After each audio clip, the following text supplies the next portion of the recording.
Hi, this is Kerry White with howtobealandlordwell.com, and I wanted to provide a quick overview of the 5 steps of becoming a landlord. This presentation will lay out what these steps are. If you want to read more about them, please visit my website at howtobealandlordwell.com.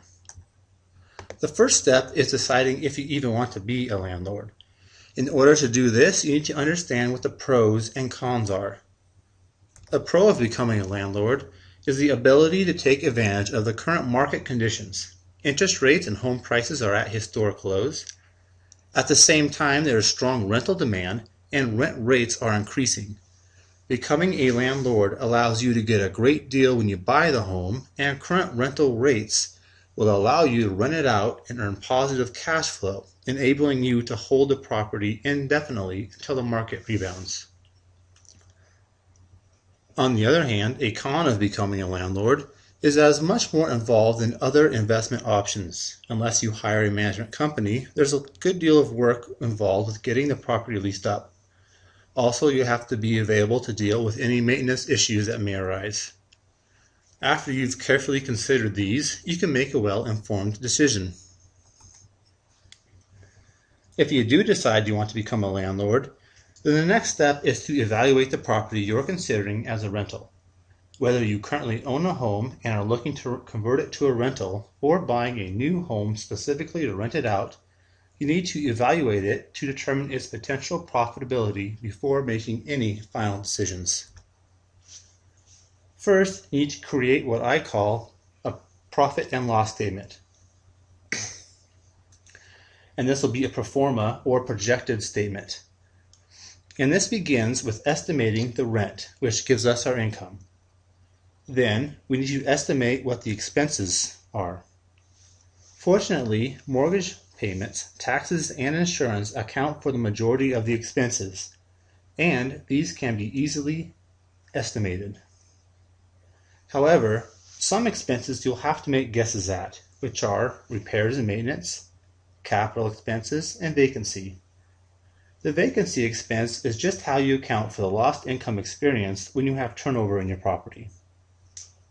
After you've completed this statement, you can see if you'll lose or make money from this investment. Next, you should make what I call a cash flow statement. And this is just a profit and loss statement spread out over the holding period. So, if you plan to hold the property for 10 years, you'll make 10 profit and loss statements, one for each year. This allows us to factor in various changes. For example, you have fixed expenses like your mortgage and variable expenses like property taxes. Also, your rental income will probably increase over the holding period, and the outstanding loan balance will decrease steadily. In addition, the value of your home will be fluctuating. The cash flow statement gives us a better picture of the combined effect of these various changes. We can also calculate an internal rate of return, which is a good way to compare this investment to other options.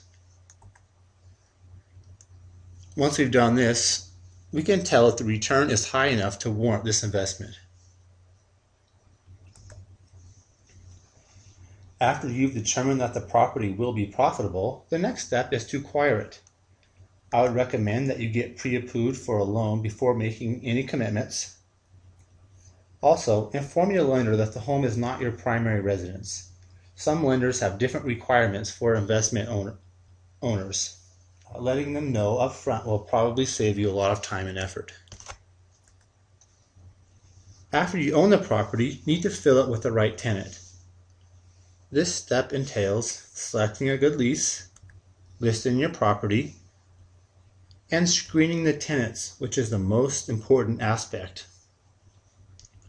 There are 4 different reports that you'll want to get when screening tenants.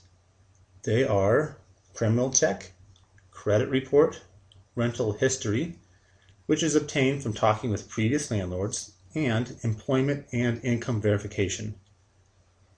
You can ask to see pay stubs to verify employment and see how much money they make and if they can afford the rent.